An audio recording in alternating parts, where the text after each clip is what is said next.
Much like the Descendants series and High School Musical, Zombies has proven to be a winning blend of musical and fantasy, set in a world where zombies and humans coexist after a nuclear explosion caused half of Seabrook's residents to turn into zombies. Over 10.3 million viewers watched Zombies over the 3-day weekend, making it Disney's most viewed movie since Descendants 2.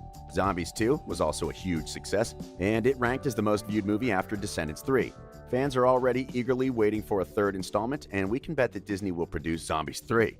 Welcome to Riveted, where we'll be breaking down everything you need to know about Zombies 3. For a chance to win a $100 Amazon gift card, like this video and comment with the hidden word from the video. Before we get into the details of what will probably happen in Zombies 3, we need to understand what has happened so far. There are major spoilers ahead, so in case you are not up to date, this might be a good time to binge the other movies before coming back to this video. If you are up to date and you are eagerly waiting for the third installment, let's jump right into it. Recap. In Zombies, Addison notices that zombie students are always treated badly by her human friends. She is determined to bring equal opportunities for the undead and eliminate differences in the community. This definitely isn't the first time Hollywood has made zombies the result of a nuclear meltdown. What separates Zombies from all other Disney movies is that not only does it do something as innovative as creating a pastel-hued Disney world of zombies, but it serves as a commentary on prejudice and equality. Zombies 2 continues to address issues relating to identity, bigotry, and tolerance. What makes it all the more interesting is that Zed, despite all that he faced in the original movie, is having a difficult time accepting the new kids in town. The first film dealt with zombies trying to fit into the world of humans, showing them that they deserve acceptance like anybody else. And as Zed says, they're not monsters. It also highlighted racism. The kind in the South between the end of slavery and at least the 60s. Racism was so bad back then that there were laws that only people of color had to follow. They couldn't go to the same schools, use the same facilities, vote, or anything like that. With a compelling plot, amazing new songs and dances, and some real-life lessons, Zombies 2 proved that a sequel could be better than the original. The second one shows a world where zombies and humans are finally living in harmony.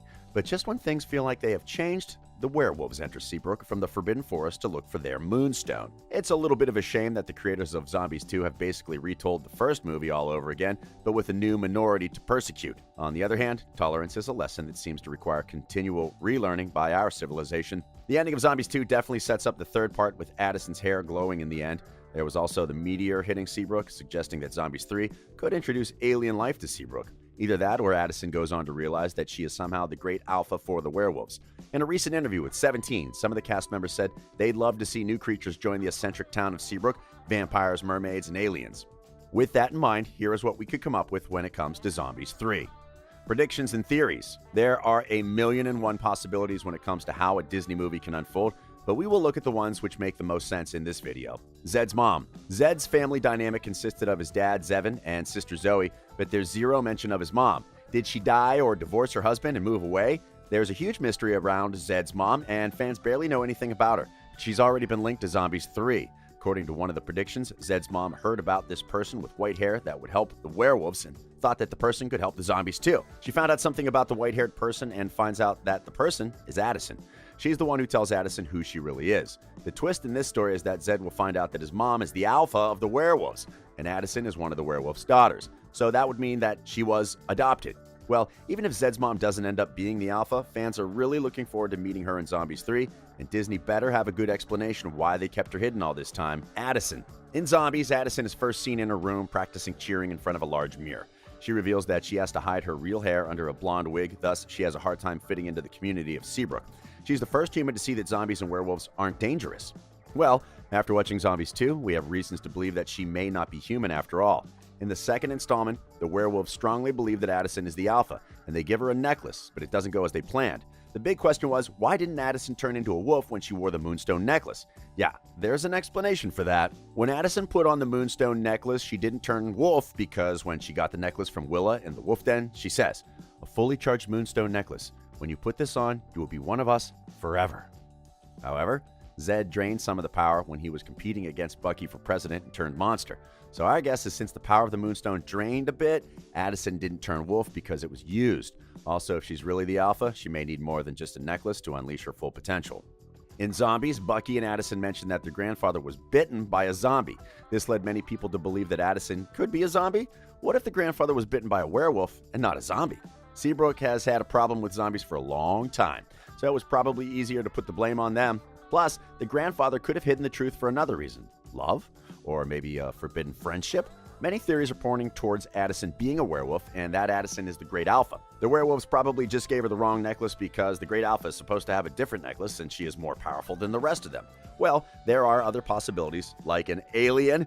You've obviously noticed that the characters' names resemble their heritage. The werewolves' first names start with W, the zombies have Z in their names, and since Addison's name starts with A, she could be an alien. Or she could be a mermaid. At the end of the movie, the mermaids were trying to contact Addison by using her alarm clock, and her parents never told her she was born a mermaid, and that thing crossing in the sky was probably never a spaceship. It may have been a mysterious glowing rock from a powerful source called a trident, which caused Addison's hair to glow blue. Then there is the genius theory from one fan named Dominic Romano. With zombies, werewolves, and humans united, everything seemed peaceful until strange supernatural things started happening around Addison. 4 aliens with the same white hair color as Addison's hair arrive in the comet that crashed. This fan even gave the new characters awesome names. Axel, Amir, Aurora, and Ariana arrive in Seabrook in search of a long-lost princess. The A in Addison makes sense now, right? She surely can't be the person whose name doesn't match a heritage. When the aliens come across Addison and they notice that they have the same hair, they reveal to Addison that she is the princess that they have been searching for. Addison was born royalty on an alien planet kingdom until it was under siege by the evil, power-hungry King Adonis that destroyed Addison's kingdom, forcing her true parents, King Aaron and Queen Elia, to send Addison away to Earth, and Seabrook and her hair holds the powers that serve as the enemy's main reason, so he can claim the power for himself to rule the entire universe. After Adonis leads an attack on Seabrook in search of the power, Addison agrees to restore her home planet kingdom and save Seabrook as long as Zed, Zoe, Eliza, Bonzo, Bree, Bucky, Stacy, Tracy, Lacey, JC, Willow, Wyatt, and Winter come with her, as it concerns the fate of the humans, zombies, and werewolves as well. We have to admit that this theory makes a lot of sense, and it would ultimately tie up some loose ends.